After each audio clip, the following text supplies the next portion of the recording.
The galaxy believed survival was solved by equations, then a human finished the test in 10 minutes. No models.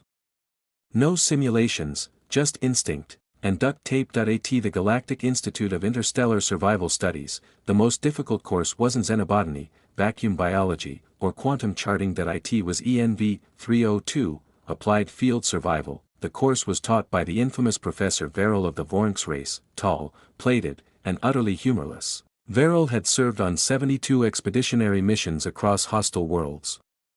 His class carried a 60% failure rate. He preferred it that way. On the morning of the midterm practical, Verrill stood before 60 students representing 22 different species. The training ground stretched across a simulated alien landscape complete with sandstorms, fluctuating gravity, and limited atmospheric shielding. This test, Verrill announced, his voice like gravel dragged through vacuum, will assess your real-world application of shelter construction.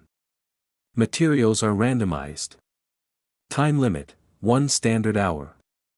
He scanned the group with segmented eyes. Failure to construct a habitable Class 2 shelter will result in immediate dismissal from this program.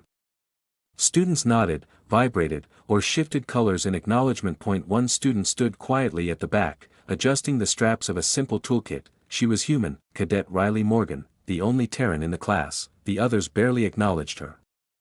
Humans were still considered newcomers to the galactic academic world, eager, yes, but crude. Too reliant on instinct and improvisation instead of data models and blueprint algorithms. The timer began, chaos erupted. Verrill watched with satisfaction as teams scattered across the terrain. A Gloric duo began calculating wind vectors. A Sir student deployed a mass fabric tent calibrated by tension field resonance. The Halari assembled modular slabs using anti-gravity tethers. Riley didn't calculate anything. She didn't scan wind speeds or unroll advanced alien tech. She ran straight to the nearest supply crate. Inside were alloy rods, polymer sheets, heat pads, a kinetic drill, and rations. She grinned. Riley cleared a patch of ground, flat, dry, and naturally wind-sheltered. Instinct guided her. She'd spent summers building forts from debris back on Earth, and winters helping her father rebuild storm shelters after cyclones in New Texas. She drilled anchor holes, reinforced the frame with alloy rods, snapped polymer sheets together at precise angles, and sealed heat pads beneath the outer layer. Air vents checked, emergency beacon slot secured, door sealed. She stepped back, complete. The shelter stood low and solid, angled perfectly against the wind, insulated for extreme temperatures. A textbook Class 2 structure. Her peers were barely halfway through their calculations. Riley dusted off her hands, activated the auto seal, and sat on a nearby rock. Professor Verrill noticed the signal, Shelter ID. Terran Unit 7, the drone reported. Status, fully functional. Verified Class 2 rating. Verrill's mandibles clicked in disbelief. Human Cadet Morgan, he demanded, what are you doing? She looked up calmly, waiting, sir. The field went silent. A Gloric student dropped a laser leveler. Repeat that. Verrill growled, I'm done, Professor. Verrill stormed over, towering over the shelter like a walking mountain. He scanned every seam, tested every lock, and measured insulation integrity. Then he stepped back. This meets all parameters. Murmurs rippled across the field. How? A Certari engineer asked. You didn't run the analysis. Riley shrugged, didn't need to.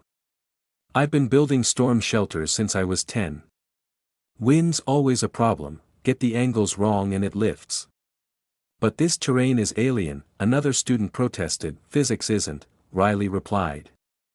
Gravity, wind, load-bearing, thermal loss, it's all the same rules. You just have to listen. Verrill stared at her. You improvised.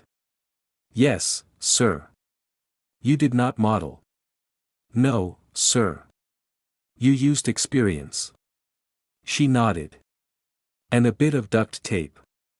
The silence that followed felt almost sacred. For the rest of the hour, students worked in quiet panic to match her efficiency. When the timer ended, only 19 shelters passed, only one was finished in under 10 minutes. At the debriefing station, Verrill addressed the class. In the long history of this institution, I have witnessed precision, excellence, perfection. He turned toward Riley. But rarely have I seen instinct weaponized with such effectiveness. His mandibles twitched. Respect, Human Cadet Morgan, your shelter design will be archived in the survival manual appendix under Improvised Shelter, Terran Variant. The student stared. Riley smiled. Guess I'll have to build a better one next time.